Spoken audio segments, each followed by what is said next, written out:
Okay.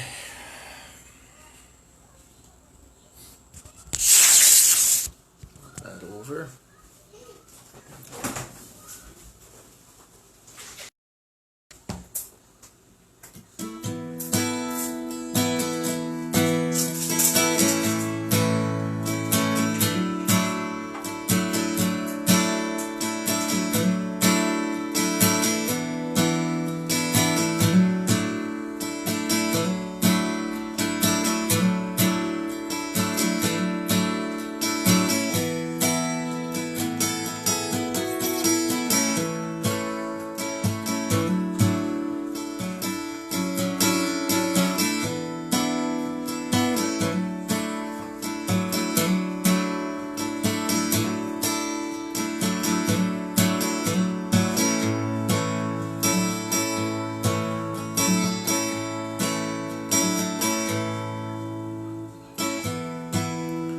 This my excavation into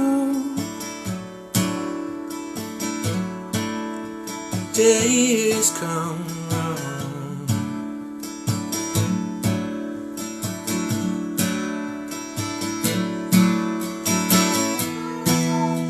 Everything that happens from now on, this is pouring rain, this is paralyzed.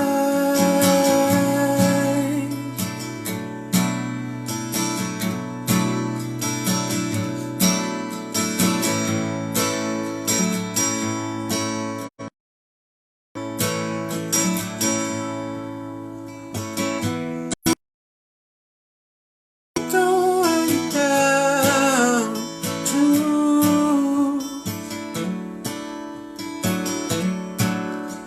100 at a time.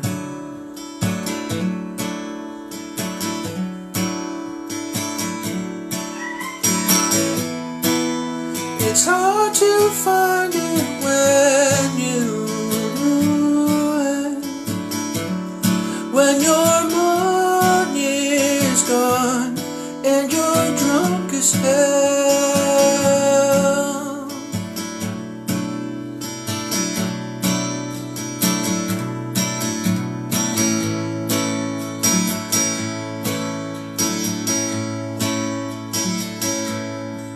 On your back with the racks as the stacks on your load.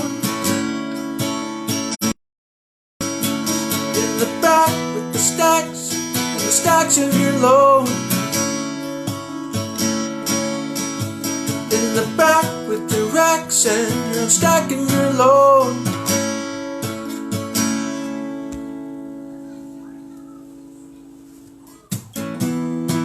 Well, I've been twisting to the sun and the moon. I needed to replace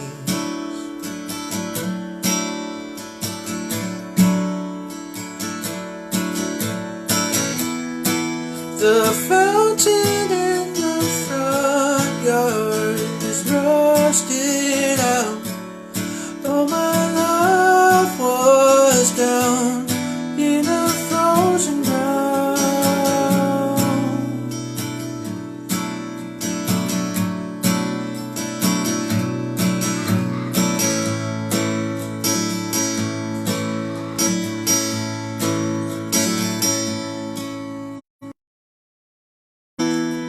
There's a black crow sitting across from me. His wiry legs are crossed.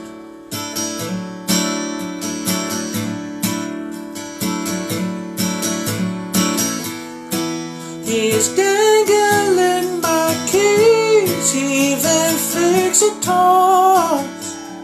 Whatever could it be that has brought me to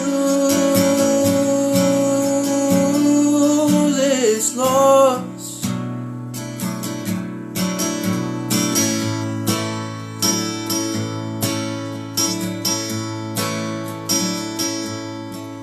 on your back with your access, the stacks in your load. In the back, in the racks and the stacks of your load. In the back with your racks and you're stacking your load.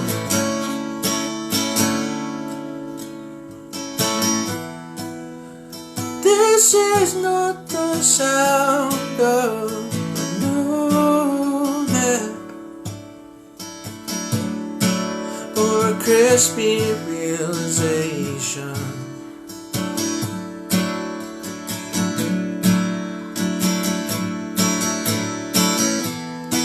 It's the sound of the unlocking the live away.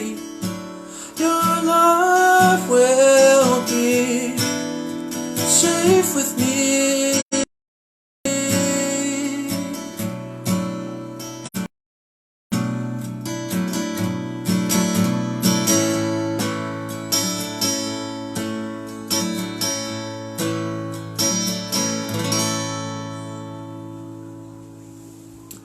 Thank you very much, folks. That's a song called Regarding Stacks by a band called Bon Iver. Justin Vernon, he's a wonderful composer, songwriter, lyricist. It's just amazing, some of the music that he's been able to create. And that's from their album, I think Forever Ago, where it was all recorded in a cabin, an old cabin in the woods out in, I think, Wyoming somewhere.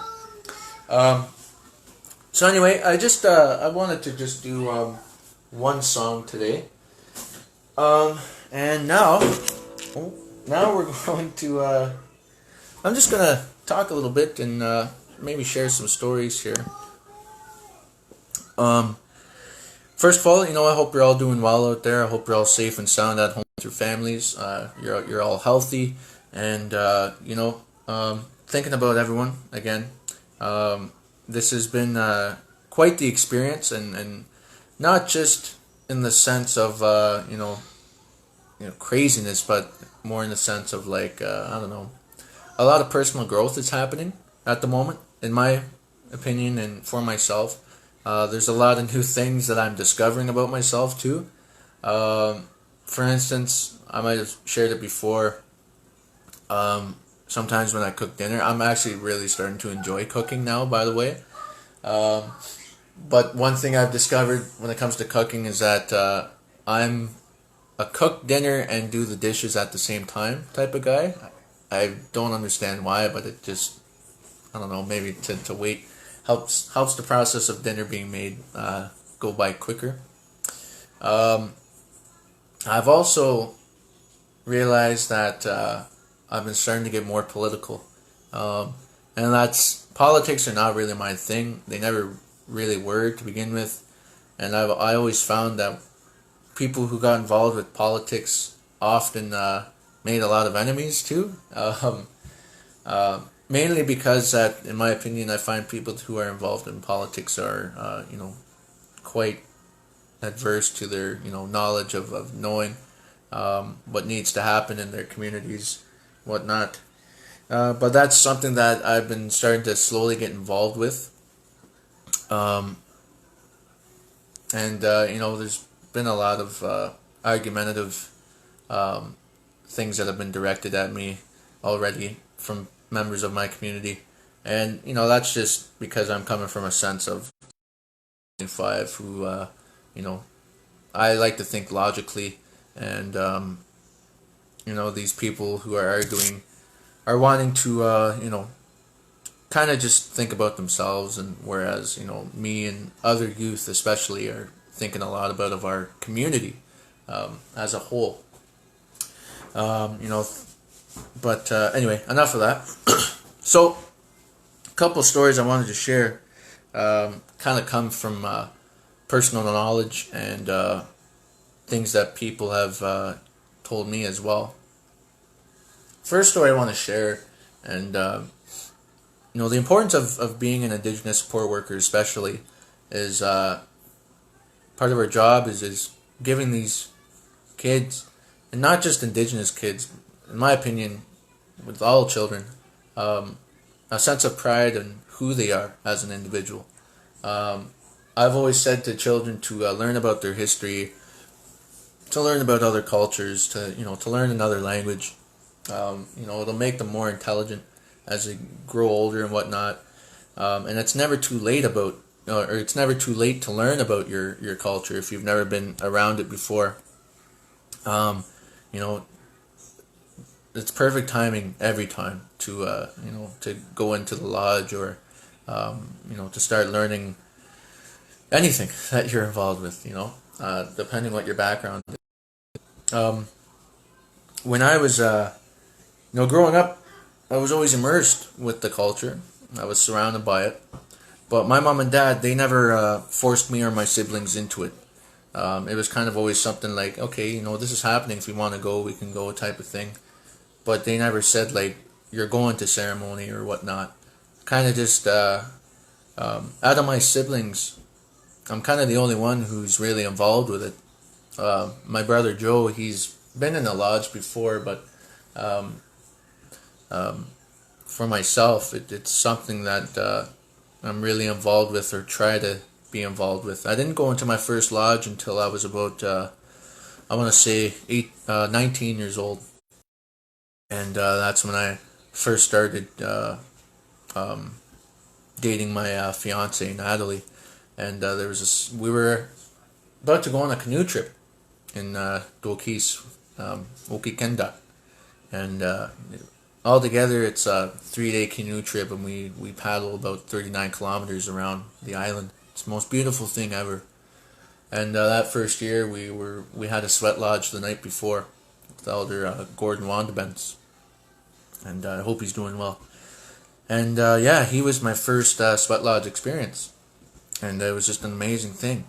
And I kind of questioned myself, how come I've never been in this before? And I'm not gonna lie. I mean, for other individuals, I understand why it's intimidating because you see this lodge that's on the ground, and then on the inside it's dark, it's covered up with blankets, and it's really hot. Now, a sweat lodge acts like a sauna. If you want to compare those two, the only difference is that sweat lodge gets way hotter, and you can't see anything. It's completely dark. Represents us being in the womb. When we're in our mother's bellies, we're given that connection back to Mother Earth again, and we pray in these lodges. So anyway, we were in the lodge and we were going around and sharing things and whatnot. The lodge was done, and then was told then to don't shower, just go home and go to sleep, and you'll dream of something. And I do remember having a dream that night, but that's the only dream I can't really remember. Any other of my dreams that I have, I can instantly remember, but that's one that I can't remember. But I do remember having one. So anyway, the next day we were getting ready to paddle, and it's beautiful, beautiful weather, and I think we paddled about maybe 10 kilometers that day. Is that right, honey? Yeah, I don't know. I think it's something around 10 kilometers, maybe a bit more. And we stopped at an island and we camped for the night. And we had a fire, or we tried to have a fire. It rained that night, and into the next day. And the next day, the second day is I think the hardest day. It's the longest day, and we have to paddle quite a few more kilometers. And I remember as soon as we got in the canoe, Natalie and we ended up falling in, and I was just mad at that point. Oh, I was just sick of it. I didn't want to do it anymore, and it wasn't even nice out. It was cloudy and it was raining. I love the rain, but I don't like being rained on. It irritates me. But anyway, we just laughed, and we had a good time, and just pushed there, knowing that home is home stretch, and we did it. But yeah, we share a lot of stories, and we, listen to the elder that came with us, Gordon Wandabens, and he shared some awesome stories and some old teachings with us as well. Um, and when it comes to the, ceremony thing, one question I get asked is like, how do people become lodge keepers, or how do people become, uh, um, spirit name givers or whatever? And these things, sometimes these people are just gifted when they're born. It's just something that's inherited through, family members. It gets passed down. The knowledge gets passed down, just like how, we teachings are passed down orally from generation to generation.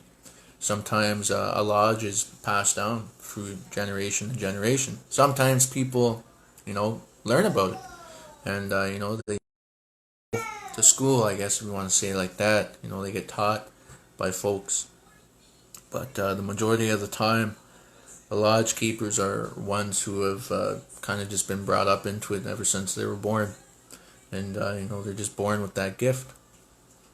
Um, you know, our traditional doctors or our traditional healers, sometimes they want to learn about it, so they go and learn. They're brought up into it as soon as they're born. There's a story that I heard of a man who became he was doing his fast.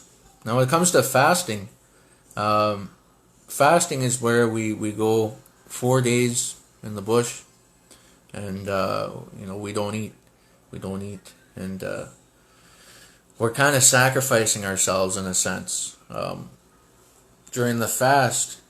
Because we're going hungry and we're not drinking water, we're getting to the point where we're able to be at both points in life, in this physical realm and the spiritual realm.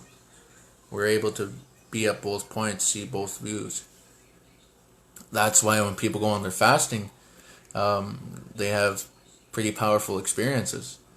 Um, Traditionally, we fast 4 times in our lives. One, when we're a child.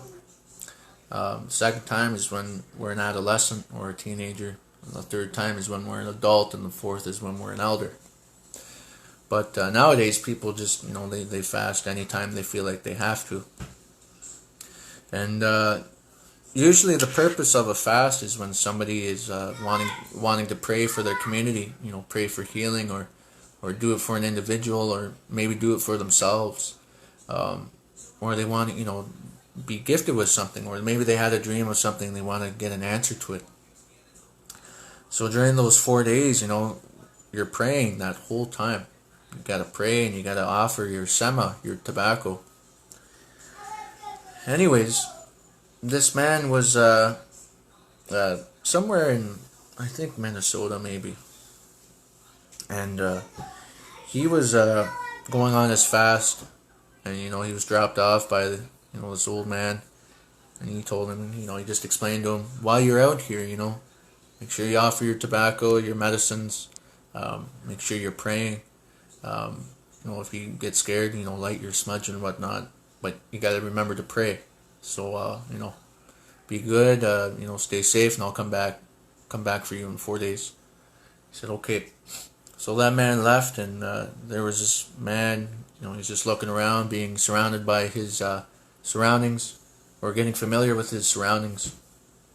And then all of a sudden, he can hear like trees snapping, and trees kind of falling down, and you can hear these heavy steps, but something was running. And this thing's running, and it's getting heavier and heavier, and those footsteps are getting louder and louder, and you could hear it breathing. And his heart was racing. He was getting pretty freaked out. And finally, he can see that what it was that was running through the bush at him. And he saw it, and as it was running to him, it had its hand stuck out like that to that man. And so he looked at it, and just, for some reason, he stepped back, and then he stepped out again, and he put his hand out too. And that being that came grabbed his hand and took him. And that man said it took him around showing him all these medicines. Every medicine that's showing all the medicines that come from the ground and come from the trees, that come from the water, all the plants, and how they're used and how they prepare them and what they help with, what they can cure. And it brought him back to where he was before.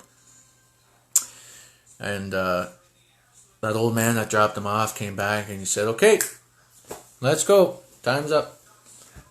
And that man said, "Wait, didn't you just drop me off?" And he said, "Yeah, 4 days ago. Let's go." And what that man said it was that grabbed him was masabe, what we say in the language, masabe. And translated, that could mean, something big, from what I remember. And what's something that comes to your mind that you think of that's in the woods? It's really big and tall.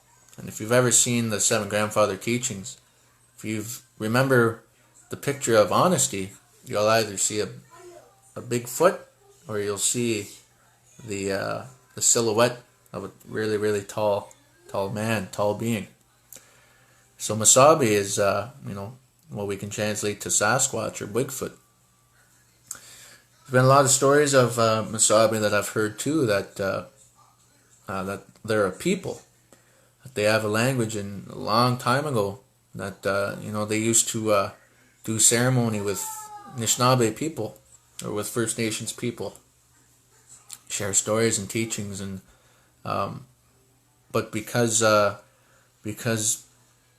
Europeans wanted to see this great being or this creature, that's why Masabi has now gone into hiding, and they live way up high in the mountains so they can see everything and everyone. And it's always said that the only time that they come to us is when we really need to see them, or if we're not doing something right. So that's some of the story on that, Masabi. I'll just share another story here too. So when it comes to drumming and whatnot, with my hand drum and my big drum, and especially with our son's hair is quite long now. He rocks his 2 braids, or we'll braid his hair up. We try to instill that sense of pride into our son. We don't force it onto him. It's just I'll bring out my drum and I'll just be like, "Do you want to sing?" And if he doesn't, then he doesn't. But usually he'll just take my drum from me and just start drumming on it. But he knows that he's Anishinaabe, and he loves. And it's important to us as parents that we want to instill a sense of pride into our children, especially since at one point in time that these things were illegal for our people. We weren't allowed to have our drums, or we weren't allowed to celebrate life in the way that we knew how without being imprisoned.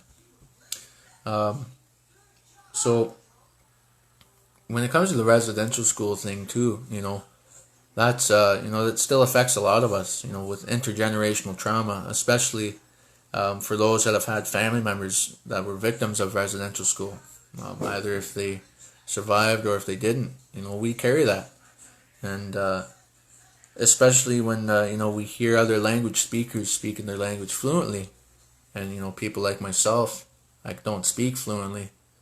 I try to understand as much as I can, and I'm happy to be surrounded by people who can speak. I'm really proud to know them and really honored and humbled by them. So that's a part of the reason why we try and instill that into our children. There's a story of the Spanish residential school in Spanish Ontario. They made up, if I remember, they were the 2 largest residential schools in Ontario. In 1942, they were housing, I think, 250 students, boy and girl dorms. So boys were on one side of the street, girls were on the other side. And they were only meant to house 180 students, I believe. And kids were coming from all over. You know, you might think of residential schools here in Ontario that, okay, Ontario is, when you think about it, Ontario is pretty big, especially if you've ever driven through it. But in Spanish, there was kids coming down from Manitoba, as far as Manitoba, to attend the Spanish residential school. Thankfully, we have some of our victims or survivors who were able to escape and, live to tell about it. And, there's one story in particular of a boy who attended the Spanish residential school. And he came from Ganabajing, or what we know as Serpent River. And his name was Clarence Leo Sagasage. And one day he was 11 years old, I believe, at the time that he went. And him and his buddies, growing up, they played a lot of hide and seek. Hide and seek was their favorite game, and Clarence was really good at being still. He was really good at hiding too, and he was the best one out of that who can play that game. And one day, the Indian agent showed up and said, "We're here to take your son. He's going to be attending this school. It's time for him to go to school and get an education." And so his parents thought, okay, education, right on.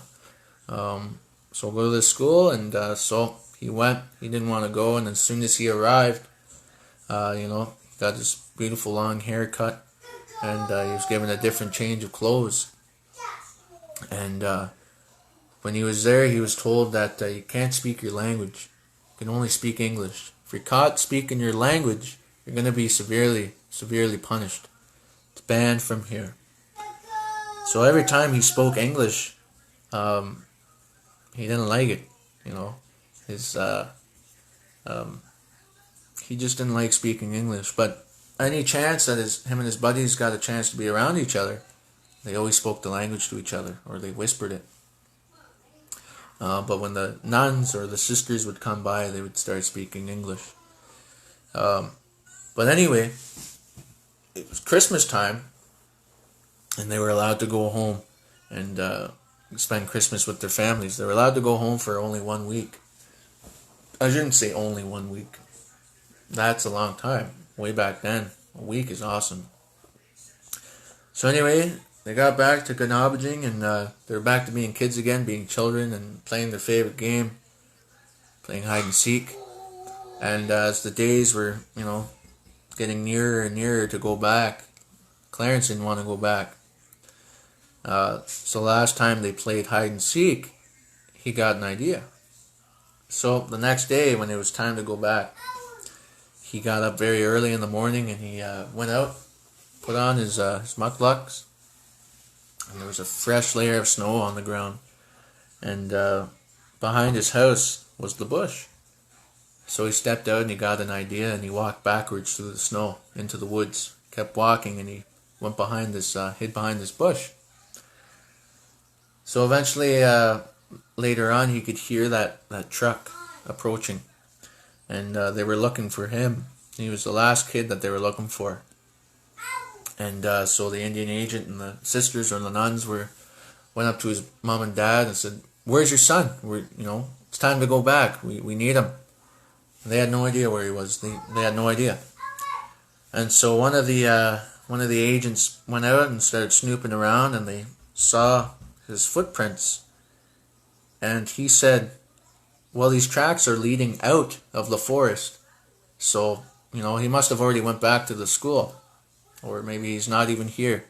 Must have ran away." And so they left.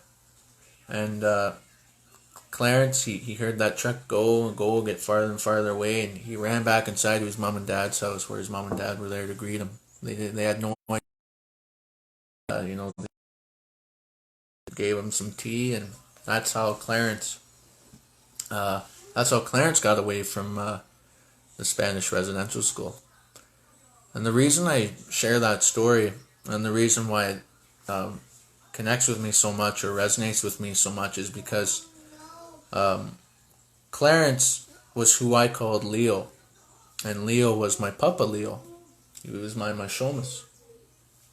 And he unfortunately died when I was around 7 years.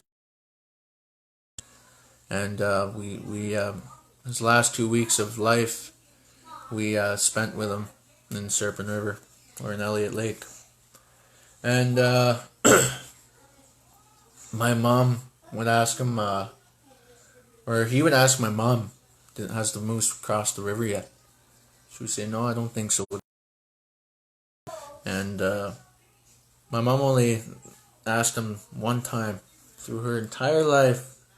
She only asked him once, and she said, what was it like? And he knew what she was talking about, and he said it was awful. And that's all he said. She didn't ask him nothing more. That was it. And on his final day of being here physically in this realm, he asked my mother one last time, has the moose crossed the river yet? And that's when my mom said, yeah, I think the moose is going to be crossing the river today, Dad. And my papa went on. And he was a great man from what I remember, and he was loved playing the fiddle. And he was just a great man. And I wish he was still alive, especially because where I live now, I'd be closer to him and be able to see him. So when our family members pass on, it's important that we always celebrate their life and remember the good things. And so that story there, it's a great story. And it was actually made into a song by a family friend of ours named Ben Shures. It's called The Boy Who Walked Backwards Through the Snow. And it's even a book now too, The Boy Who Walked Backwards. You can get it online. So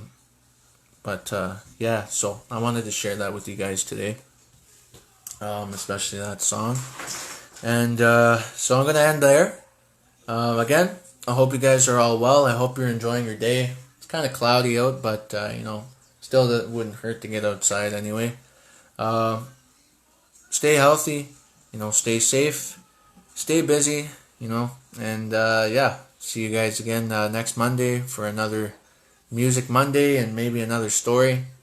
And tomorrow, keep your eyes open for Mr. Beaudry's Language Tuesdays, and then Robin's Wellness Wednesday, and then Tina's Fitness Thursday, and last but not least, Joel's Red Friday.